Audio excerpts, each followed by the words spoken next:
Alright, hey guys, welcome to another episode of Fire Emblem 7 Hector Hard Mode Iron Man. In this episode, we're going to be starting Chapter 14. If you notice, I'm not on the main screen like I usually am. I'm in the battle preparations. We finally unlocked it, yay. I figured that you guys wouldn't want to see me sitting here and putting stuff on my guys, so I just did it off screen. You guys can just figure out what's going on, put something on everyone. Uh, it really, once you get battle preparations, it's just so much more efficient. It's great. I've already set up all my formations. Um, One thing about this map before I forget, uh, this map's kind of interesting in that it's a direct reference to Fire Emblem 6. I mean, technically everything in this game is a direct reference to Fire Emblem 6 because it's a prequel, but this map, pretty much the exact same map, is in FE6. It's the one where you get Clarine and Rutger.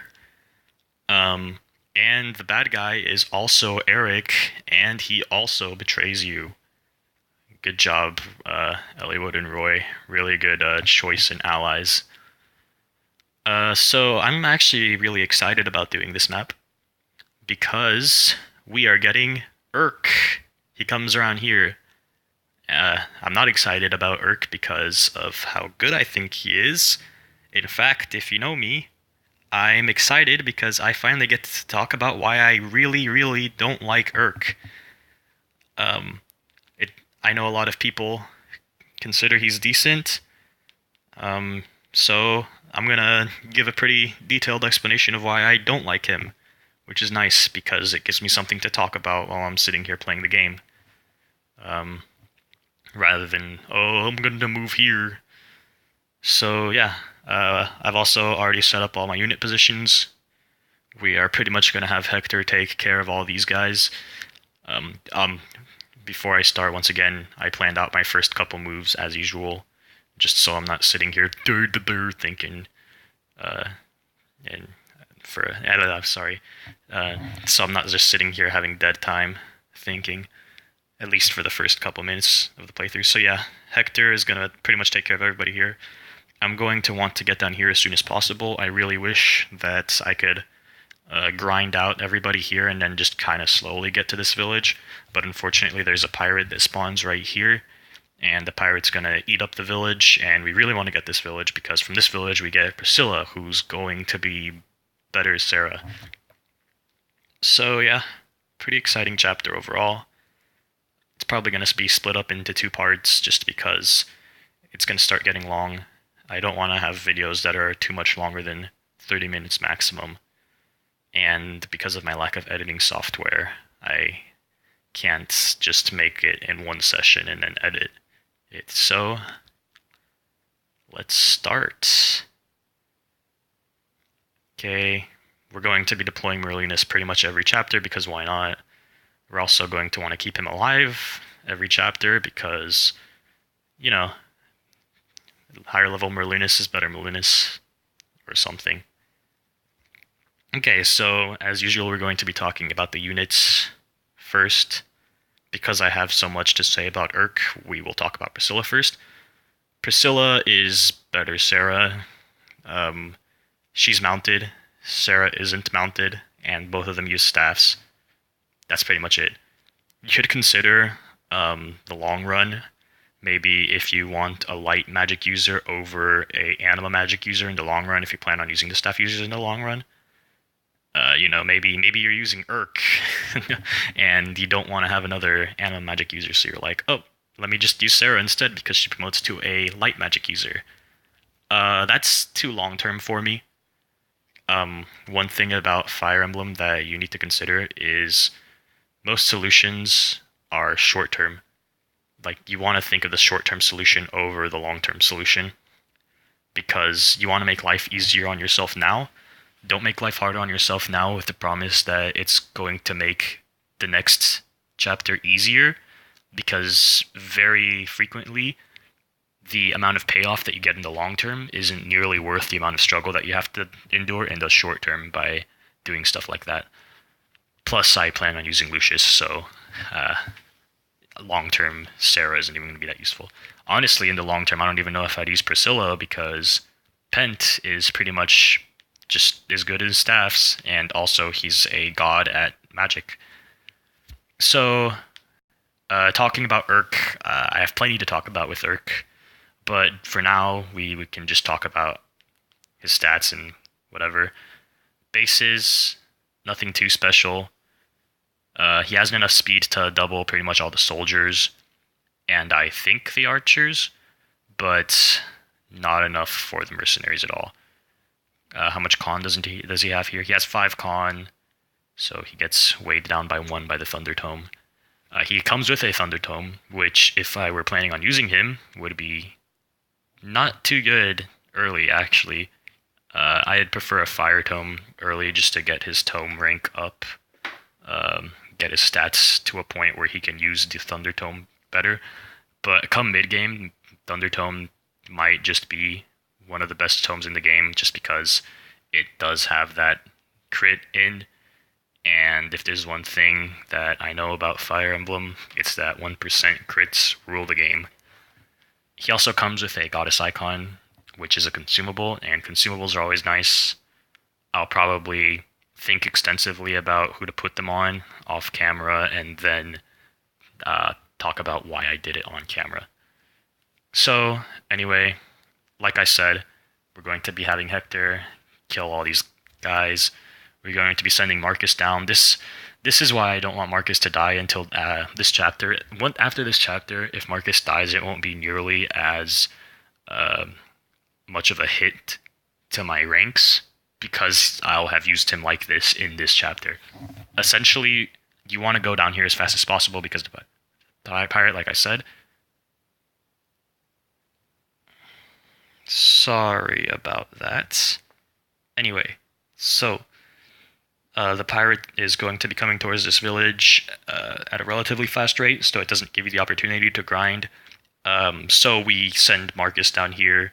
He pretty much solos like a third to half of the map by himself, and he manages to get Priscilla before the guy comes down. And after this, the use of Marcus should be toning down eventually, because next chapter we're getting Sane and Kent, and unlike Lowen, they're actually good cavaliers. However, we will still be using Marcus almost guaranteed until the late game. Guy, I don't know if I'm going to be using him, but we can talk about that later. We'll see what his next level gives him, and if it's lackluster results, we can talk about it more. Anyway, move these guys here. Pretty much plan on killing this guy with Dorcas. The mercenary and these two mercenaries and the archer, I believe, will be going up here for Urk and Sarah and them. So we will want to send up a small squad of guys just to take care of them. None of these guys are really of much use in this area anyway, just because there's a bunch of lance users, and none of them are that good against lance users. We can talk about Urk during the enemy phase, because while I'm playing, I gotta concentrate. Okay. Bartray. Good old Bartray. We're going to be keeping Bartray and Hector and Oswin down here, or up here, I should say, next to Merlinus, because there's a bunch of Pegasus Knights that come up this area.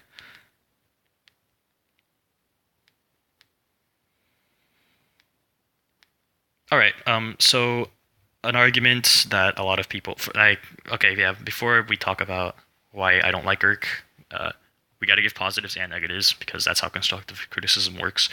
So there's a lot of people that are Urk advocates. I don't think there's anyone that will tell you Urk is the best character in the game, but the best character in the game isn't exactly the most important thing. But there's a lot of people that argue that Urk is useful, useful, and they say that they use him a lot. I personally don't agree with that, but I'll give you their arguments just for argument's sake, because I don't want to completely influence you guys just based off of my opinions, because my opinions could be wrong. I don't claim to be the best Fire Emblem player. As you saw last episode, I walked into that mine like an idiot. So people that like Urk will tell you that the reason Urk is decent is because of how accessible he is, and that is agreeable. Accessibility is a pretty important thing. You don't get your next Anima Magic user until Pent, and you don't get Pent until around the late mid game to early late game. So that's a lot of time in which you pretty much are not allowed to use essentially the second best magic type in the game. In Anima Magic, Anima Magic has Thunder Tomes and Bolting. Thunder Tomes being really good, and Bolting being, for all intents and purposes, the best Siege Tome in the game. The best magic being Dark Magic, and the worst being Light Magic. So yeah, you have like this entire area of magic that you don't have accessibility to if you don't use Urk, and they claim that if you use Urk, by the time you recruit Pent, Urk would have around the same stats or maybe better stats at that level that Pent does. So, Urk is more accessible and has similar stats, so using Urk is a good idea. And that is kind of agreeable, but hold on. I can talk about that more once I actually move my characters. We'll leave you guys off with a cliffhanger. I think I have plenty of hand axe uses, and I want to get these guys out of the way quickly. So I will blow a hand axe use here. Or I should say 2 hand axe uses. I don't want to put Bart's right here because I don't want to blow his hand axe uses because they won't be as useful as using the hand axe on Hector. So you recruit Urk, the madman himself. We will want to kill this mercenary. Oh! Okay, Urk, trying to prove me wrong. I mean, hey, if Urk gets God Growths, might as well use him, right? Although I doubt we will kill enough people to get him more than, 1 level. Okay.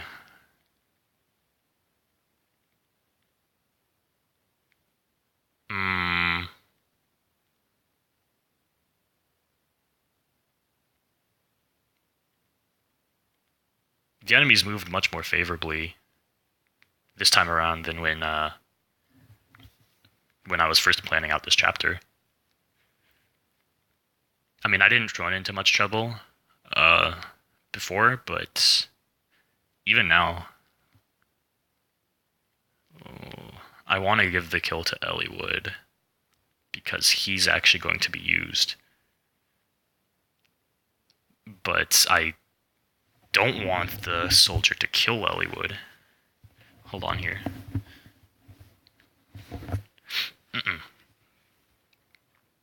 Okay, so he's got 6 defense. The soldier has 14 attack. That's fine. Sarah needs people to heal anyway.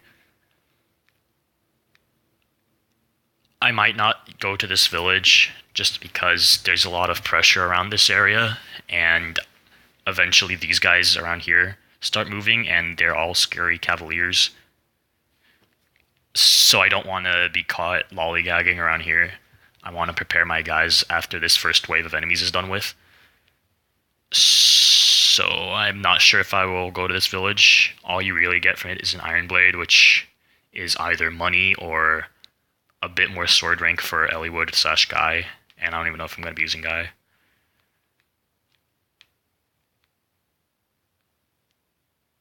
Obviously, I'll take it if I am presented with the opportunity,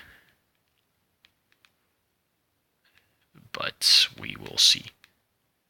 Anyway, so about Urk. So people will compare him to Pent, saying that he will have similar stats when... Sorry about that. He'll have similar stats when you recruit Pent, if you use Urk enough. And I argue against that. Yes, he might have similar stats, however, that relies entirely on his growths.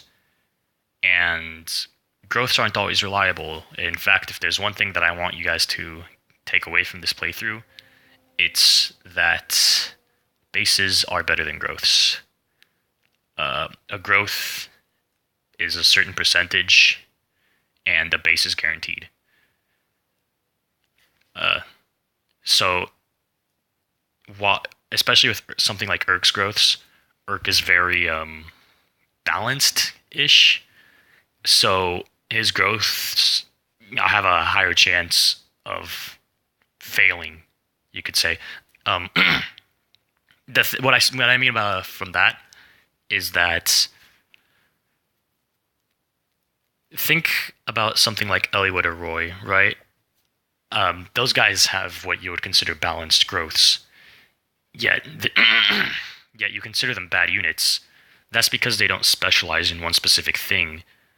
You'd think that having balanced growths would mean that you're decent at everything, but it actually just means that you're lackluster at everything.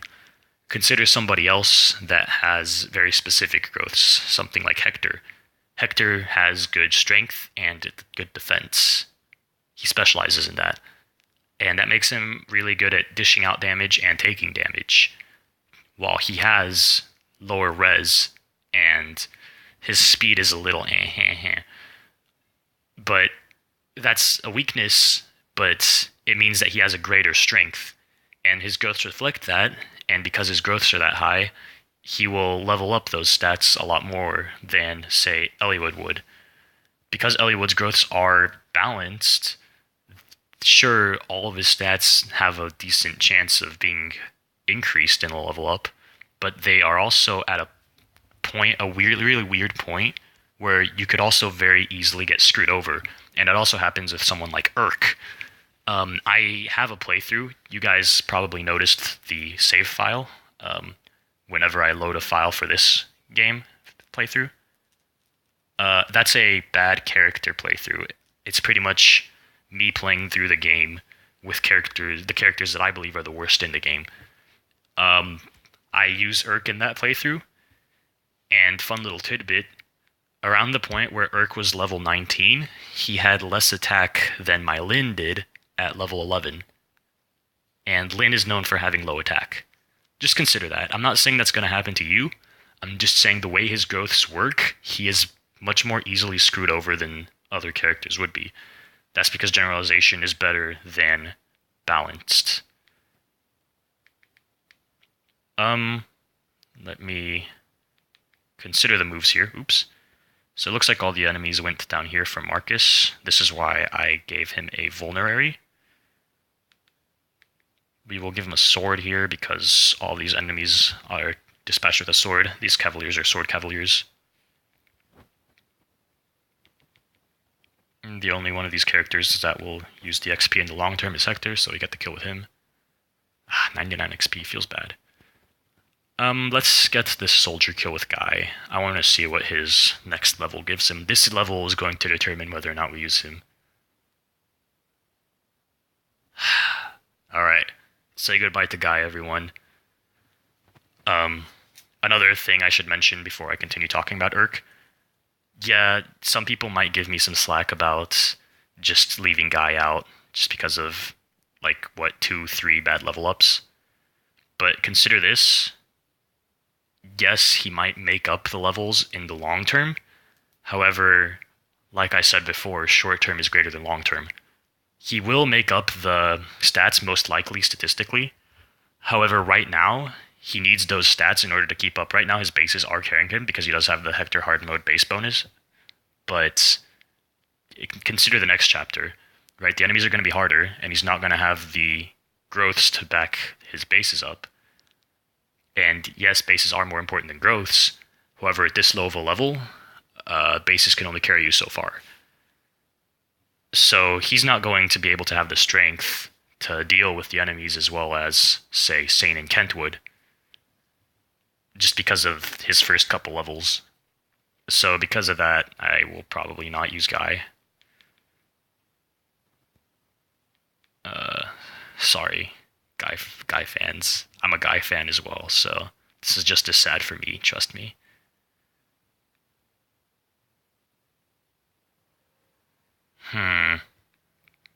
Really sucks that Eliwood is here. I want to get the kill with Eliwood. Oh, wow, look at Urk being useful. Nice job, Urk.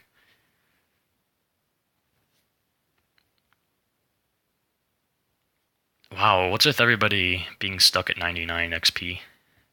It's a real stinker. Okay, so in a decent position, it looks like Marcus is having trouble, but he's just going to be Marcus and kill everybody. Notice how useful he was here. Like, normally I'd have to, like, fight through all these groups of guys, and that would leave less people up here in order to take care of the enemies that are up here. And, you know, that could lead to a bit of trouble because I don't have everybody backed up. Sorry about that. But instead, I just send out Marcus, and he's like a one-man army. Aren't you glad that he's stealing your XP? Kappa.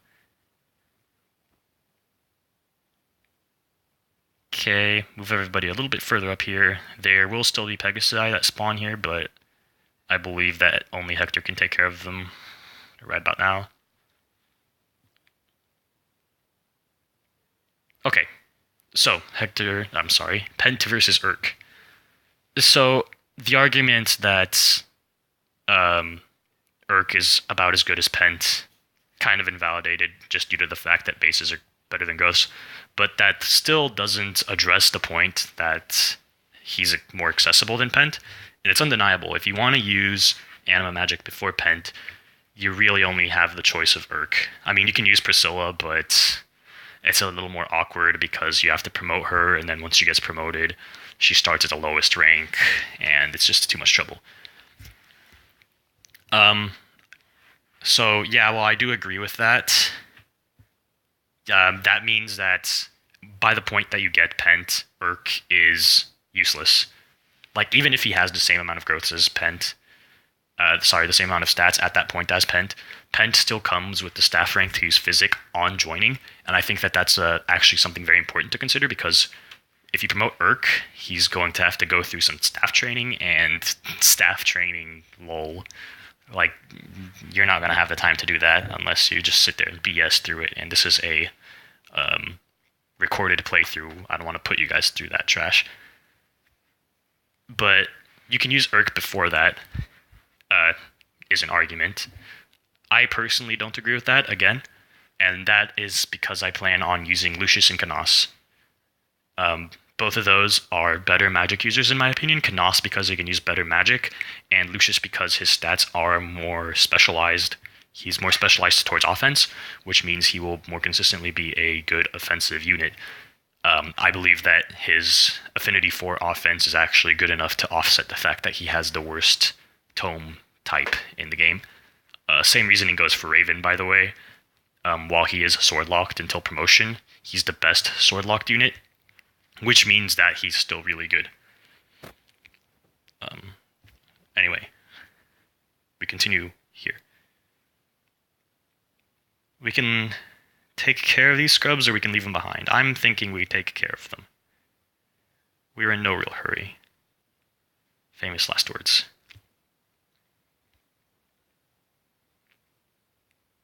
Okay, 6 damage. Ideally. Oh, come on, guys. This is what I get for not training Dorcas. Now. Oh. Okay. Sure, crit. That makes my life a lot easier. Is it just me, or am I getting some lucky crits this time around? Come on, how are my units ever gonna die like this? What kind of Iron Man playthrough would it be if my units don't die? Okay. Decent Dollywood level, I guess. Rest in peace, the village. It's fine. We don't need to take it. Okay, send Hector out here. Hector will be the guy that kills all these Cavaliers. You can see what I was talking about with him getting levels very fast.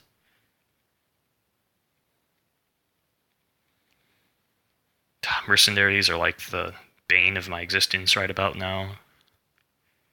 Speaking of mercenaries, let's make sure that nobody's in this one's range.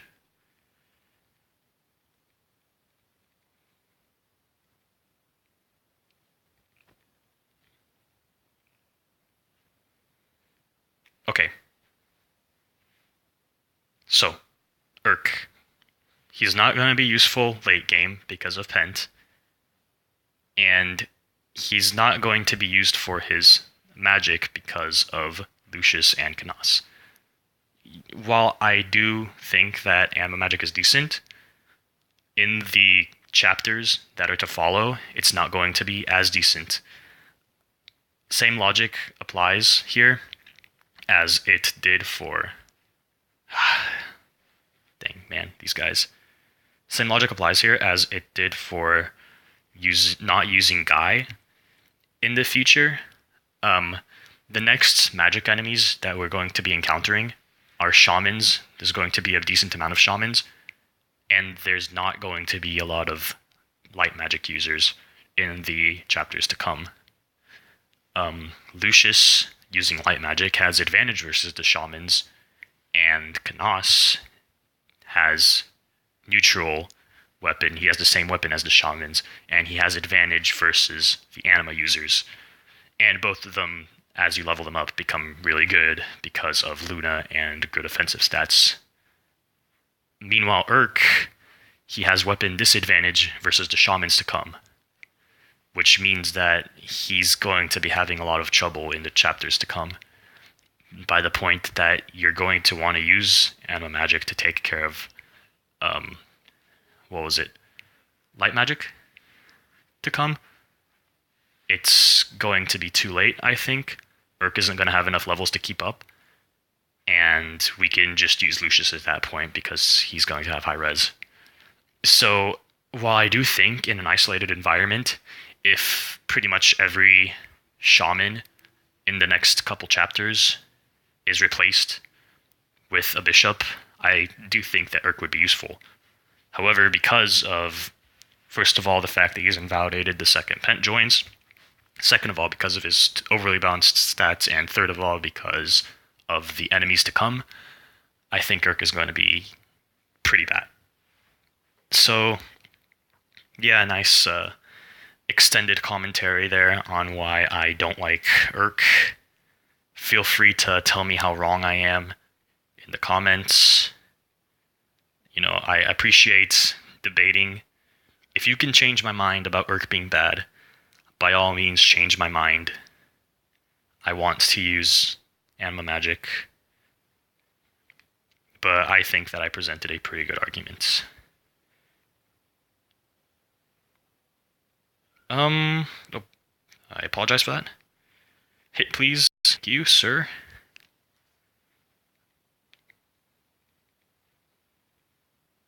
This will be the last turn, and then I can end the video. Seems like a pretty good spot to end it. You know, we finished the first wave of enemies. We're going to be seeing the second wave of enemies following, and I finished my commentary on Urk. So hopefully nobody dies in the last chapter. I apologize, the last turn. We haven't picked up Priscilla yet, which I am not too big of a fan of. Hopefully nothing crazy happens. Normally by this point, if I'm playing Elliewood or normal mode on Hector, I would have Priscilla with my main team by now, and Marcus would have returned, and I would have been prepared. But I think I spent too much time lollygagging, trying to be overly safe and killing all the enemies. Yeah, Eric's moving now. Okay, I mean, hey, this sets up a pretty good cliffhanger for the next episode. Tune in next time. Hopefully nobody dies. We get to end it off with a Hector level up. I mean, no speed. We're going to be wanting a little bit of speed in the chapters to come, but no speed. He's still got strength. Alright guys, thank you for watching. Tune in next time to see how this Clown Fiesta is going to end. And I hope you liked it.